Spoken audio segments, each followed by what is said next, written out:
For about 20 years before he became famous, Jordan Peterson was a practicing clinical psychologist. No one complained against him. His record of professional conduct was and remains unblemished. But ever since he rose to prominence, many accusations have been levied against him, and many have tried to silence him. And we may say that it is obviously political. Now, lately, he was asked by the OCP, the Ontario College of Philosophy, not asked, ordered. Psychologists, not philosophers. Or that's your discipline. Yeah, Ontario College of Psychologists to undergo media re-education training. Now, what is at stake here? If Peterson does not undergo social media re-education training, he risks losing his license. But before we say more about this, why not visit a website, lotuseaters.com, and check out the latest video of the Contemplations series, number 106, and called Developments That Benefit Humanity, where... Well, Josh and I had a chat about the best stories of 2022 because we have quite a bleak job. Josh is our resident psychologist, of course, so he has a lot of truck with Dr. Peterson, as do I. And I'm sure Dr. Peterson feels a bit put upon, given how badly he's been persecuted and how close he has been to the fire since coming out of his illness during the pandemic from his benzodiazepine withdrawals. And he's woken up to see a world that's gone completely and utterly mad. And so we thought to sort of cleanse ourselves of all the misery sometimes it takes reading headlines, we'll talk about some of the positive technological developments that happened last year. So sure, the world might be being taken over by nefarious unelected communists, but hey, there's at least a chance for us to counter-capture the technology and then have a cleaner, freer, greener world. And see what you think. Sign up for £5. Okay, back to our topic. About a week and a half ago, on the 3rd of January of 2023, Jordan Peterson was ordered to undergo compulsory social media training.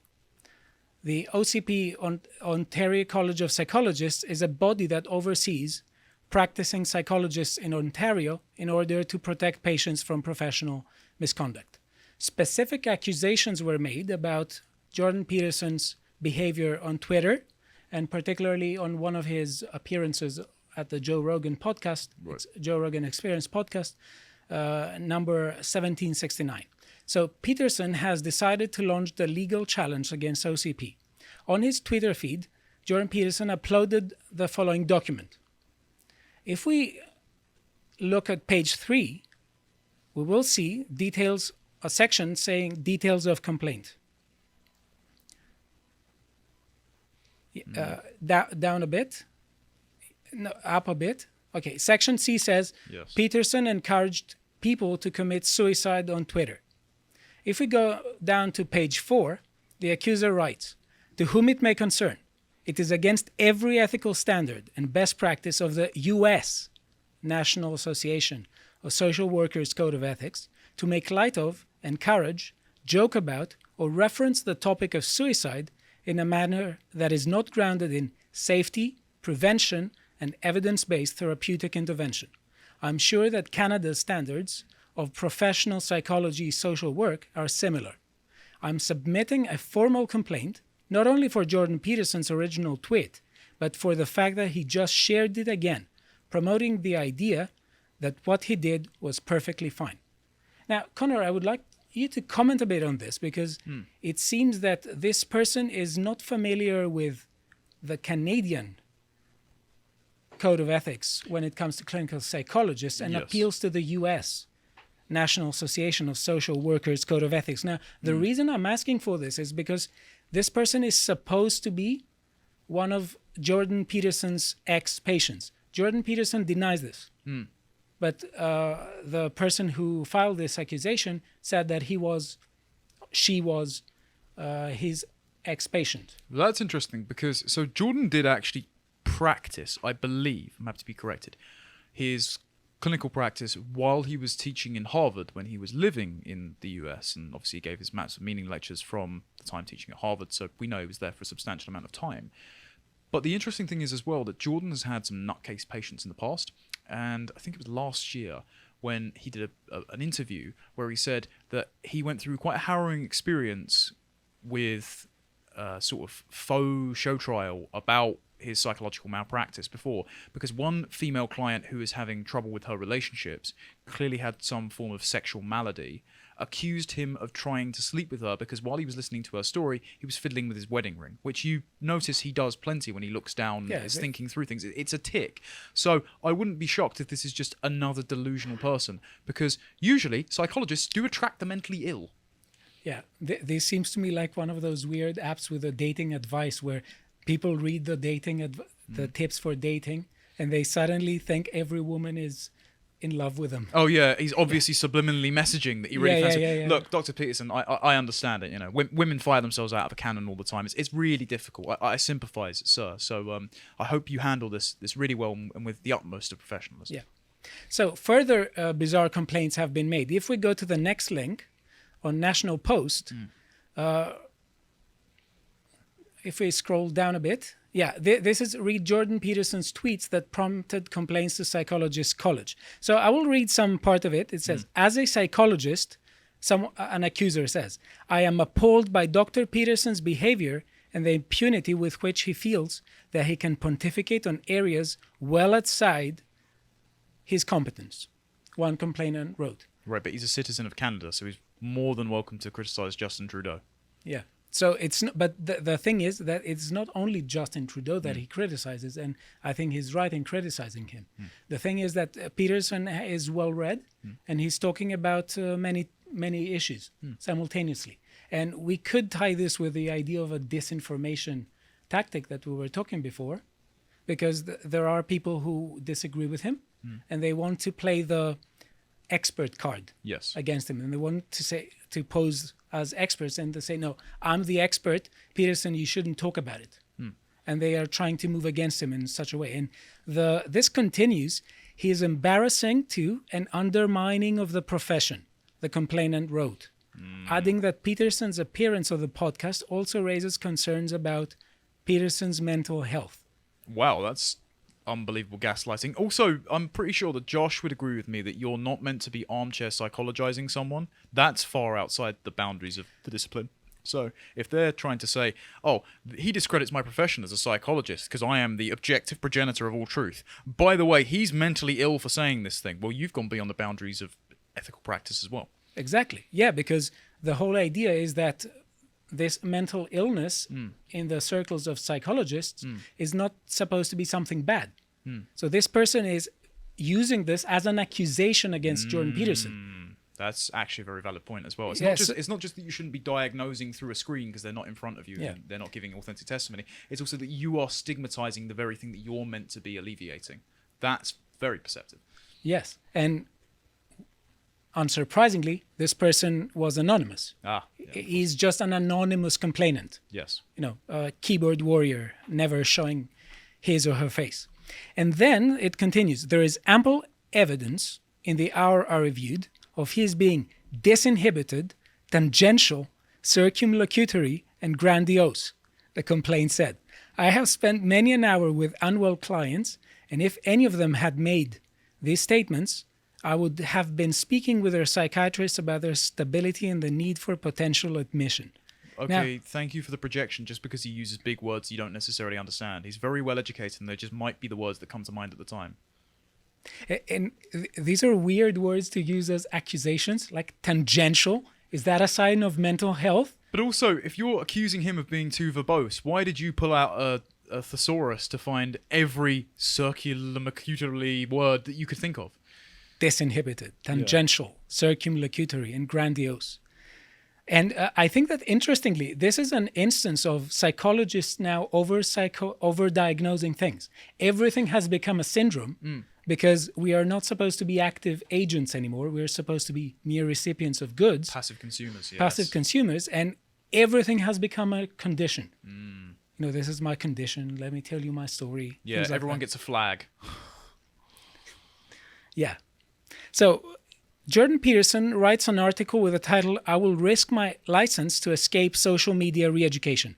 I think very prudently, wisely, he denies this. Yes, and also doesn't really have time to practice anymore. I don't even believe he lives in Canada anymore, because obviously he's working for Daily Wire. I don't think his studio is still in Canada. I think he moved out there. So it's not. I'm not saying that he's willing to lose his license because he doesn't need to practice anymore, because of course he still deserves to retain it. But it is good that he's standing on principle, because I also wouldn't want to be part of this club if this is where the discipline is going. It's the reason that he stopped teaching, for example. Yes, and I think that he's very conscientious, and he stopped counseling when he became famous, because he said that he doesn't have the time that is required to do this. So he seems very conscientious. Anyway, so in this article he writes, "For my crimes, I have been sentenced to a course of mandatory social media communication training with the college's so-called experts. Although social media communication training is not a scientific and certainly not a clinical specialty of any standing. I am to do this at my own expense, some hundreds of dollars per hour, and for a length of time that is to be determined only by those retraining me and profiting from doing so. How will this be determined? When those very re-educators, those experts, have convinced themselves that I have learned my lesson and will behave properly in the future." I guarantee it's going to be an implicit association test, which the creators, other than Mazrin Banerjee, who I think is an open Marxist, have come out and said, yeah, you're not meant to be using it to test unconscious bias because it's not a replicable test. It basically tests reaction time. Yeah. If you can do it each successive time and get better results, it doesn't iterate over time the results, therefore it's not a valid psychological assessment method, but they're still going to use it anyway on a psychologist because he's tweeting wrongthink.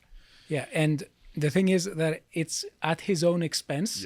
Yeah, it's they always want money. Yeah, you have to pay your tithe to the institution of the church. Yes. Yeah, and also, but the interesting thing though, and that he does a really great job of pointing this out, is that it is an open-ended test. It is supposed to be, you will undergo this training until further notice. Yes. And when is further notice? When we decide it is. And when will we decide when further notice? When it's time for further notice, when we will basically have asserted our right over you. Yeah, it's the same as the party struggling with Winston in 1984, forcing him to say, like, 2 and 2 make 5, but not just to say it, but to fully believe it, to abolish your own critical thinking capacity and accept the party. Yeah, and of course he understands this and continues.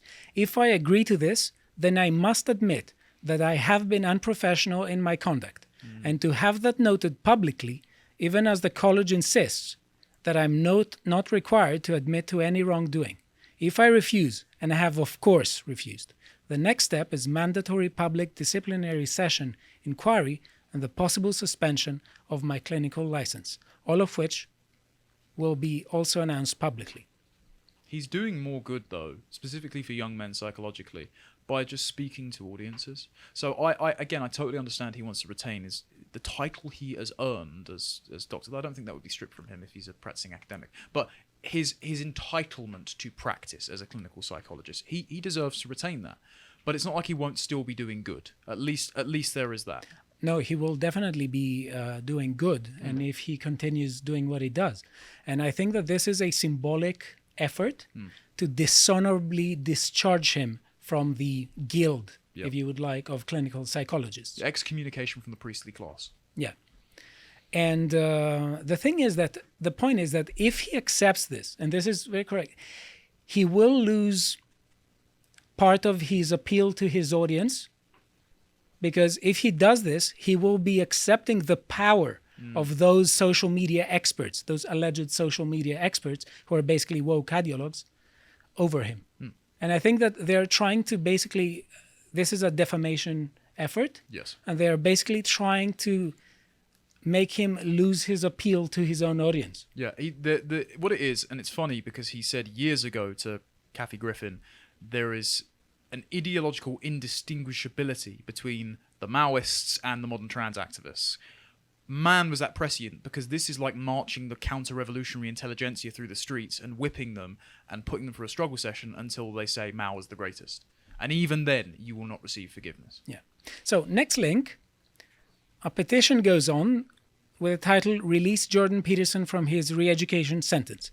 Now, at the end, if this petition reaches 25,000 signatures, we will physically mail it to the college office. It has already collected around around 45,819. Around 46,000. Now that I click on it, it says here 46,159. Solid. Yeah. Okay, now, next link, please. We have this article, and it says here, if we scroll down a bit, Garnet Genui, a Conservative member of Parliament from Edmonton, is trying to do something about it. He has tabled a bill to add political belief and activity as a protected category to the Canadian Human Rights Act. That's right. Just keep expanding civil rights protections. Yeah, that's great. Yeah, just keep expanding the purview of the state for things that are correct. No, just institute a free speech bill and don't allow anyone to persecute you off the grounds of that. Stop adding intersecting identities as to what the state can pick and choose. It's annoying. And he continues, while the Act prohibits discrimination on the basis of the usual human rights grounds, race, national or ethnic origin, color, religion, age, sex, sexual orientation, gender identity or expression, marital status, disability, and 4 other common grounds, it is totally silent about political belief and activity. Now, so it's just frustrating to me that you're going to do like the turtles all the way down approach of protecting all the identities. You don't have a human right to be protected from discrimination or offense. You don't. Nature is very discriminating. It won't provide you an abundance of food. If you're out in the wilderness, you can scream at the sky and nobody's going to censor you. But if you feel oppressed by nature, deal with it. So, and I know it's futile telling the Canadian government to stop being progressive, but just if you want to help, repeal the legislation or create a concerted effort to do so. Don't just add more legislation on top of it. This is the statist's dream. Yeah. And despite the fact that he calls himself a Conservative member of Parliament, this is the dream of the statist. It says that let me have more power as the state, so I will solve the problems that I created in the first place. I met and spoke to at COP26 the Canadian Shadow Energy Minister. He was a really nice guy, former jiu-jitsu expert, like actually cool. And then on his phone, the screenshot was his vaccine passport, and he wouldn't shut up about it. And it's just like, oh, okay, right, this is why the Canadians are in such a sticky wicket spot, because you are limp-wristed in opposition. You're just a nodding dog going along with everything Trudeau says. So, next link, let us have a look at the link that was, in a sense, what caused it. So, Jordan Peterson initially wrote a tweet where he shared an article that predicted that the world population is going to peak at 9.5 billion. Mm-hmm. And this person, Roger Palfrey, responded to that article, and he said, I disagree. Based on the record of human behavior, we're already overpopulating this small world. Any arguments I have heard for supporting such a large human population completely overlook the huge loss of species and ecosystems resulting from our self-absorbed attention. And Jordan Peterson responds to Roger Palfrey, you're free to leave at any point. What is the use of talking from the position in the moral system, from the position of the universe, which is apathetic to our existence? We can only talk from human-centric perspectives. So yes, we are the predominant species on this planet. Yes, we should have a form of ecological balance that allows us to exist sustainably and conserve the environment, not just because it's beautiful, but because we do have to rely on it. But that doesn't mean that we value some fledgling bird species, its last remaining members, over saving many infant lives as mortality has been raised because of the Industrial Revolution, right? And then the frustration with the climate cultists, for me, having encountered so bloody many of them at this point, is they just sound like Islamists. They sound like a radical preacher who's saying, hey, young man, go and strap a C-40 vest and blow yourself up and you'll get 72 virgins. And it's like, right, how have you made it to like 70 sitting in a cave? And you haven't done that if it's so good. Why don't you go first? Why don't you test it out and we'll see how it works out for you? Oh, you don't, because you don't want to blow yourself up and die? Same reason for all this lot that don't want to kill themselves to reduce carbon emissions. Yeah, and the thing is, because if you see Roger Palfrey says, I disagree. What he disagreed with the original tweet by Jordan Peterson was Jordan Peterson's claim that population on its own is not the problem. The problem is how we structure societies. And this person says, I disagree. It's not this. And I'm really... it's really funny that he's talking about self-absorbed attention. Mm-hmm. That seems to me to says it all, that this person just wants to say, no, we're a scourge on planet Earth. And exactly what you said, I agree with you completely. Jordan Peterson just tells this person, practice as you preach. Yes. if you don't practice as you preach, maybe you're a hypocrite. Yeah. Or, you should be willing to be the change you want to see in the world instead of trying to get other people to do something that you want. So, next tweet.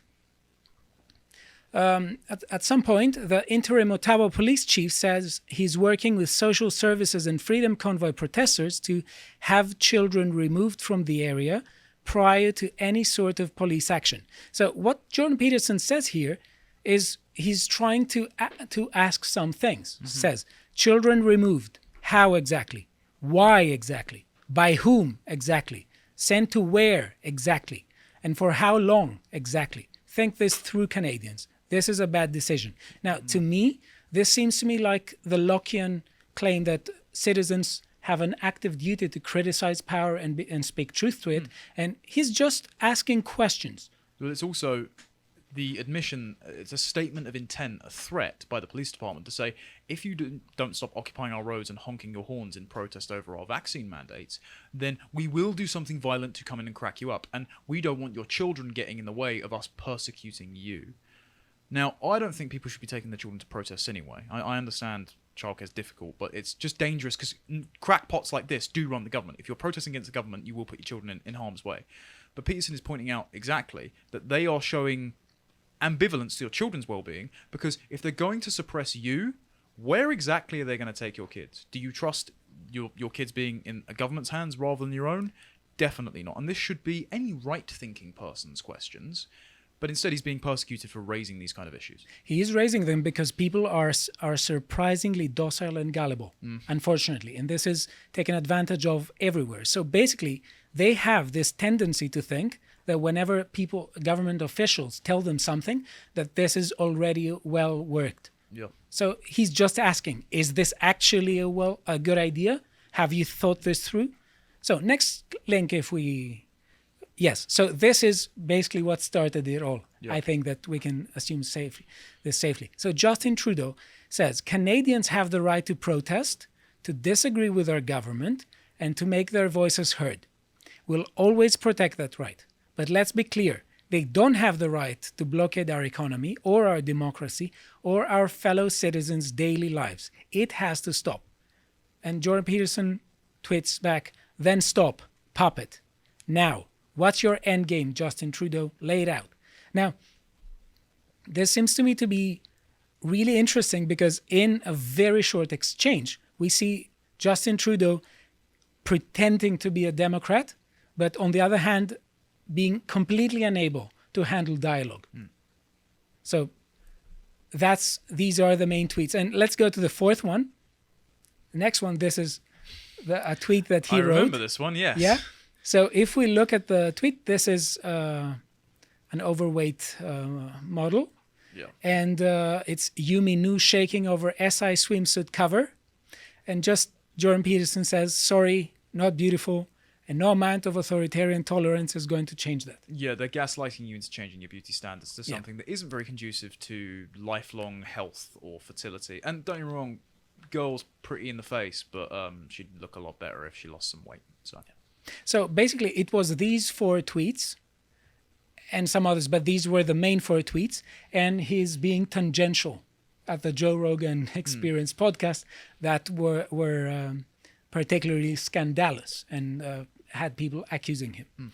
So I think that he's correct and that he shouldn't, not even, I think at some point he was tempted to undergo this because he asked the COP if they are willing to do the training with a camera so that people could watch. So I think that this is a kind of temptation that he should resist. I think perhaps he was going to do some of it, and then when it got really ridiculous, he walks out anyway, and he still has the footage. Yeah, I mean, that could be the case, but I think that this is a purely symbolic approach to let's say bad things about him. And I think that he shouldn't accept it, because accepting it would be like accepting the authority of the social media within quotation mark experts. Yes. Yeah. So that was it. If you appreciated that segment from the podcast of the Lotus Eaters, you can go to lotuseaters.com to get access to all the premium content we have on the site, such as the Contemplations series, this one on the best innovations of 2022. If you'd like to find out what else we're putting out, you can follow us on Getter at lotuseaters_com on Getter. Thank you and goodbye.